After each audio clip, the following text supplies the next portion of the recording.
Syederalun, Bupati Aceh Barat Daya Insinyur Jofri Hasanuddin MM bersama Kepala Dinas Perindakop dan UKM Abdia, Dr. Andes Haji Sulaiman, beserta rombongan melakukan kunjungan ke Pasar Blang Pidi untuk memantau harga sembako Kamis hari ini. Lagi kita saksikan bersama, ya masih stabil, masih harga yang tidak ada peningkatan signifikan. Yang lain hampir semua stabil. Malah kalau minyak curah malah turun.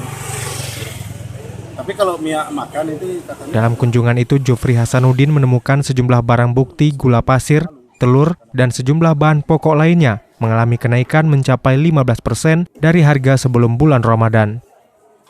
Dari Blang Pidi, Rahmat Saputra, Serambi On TV.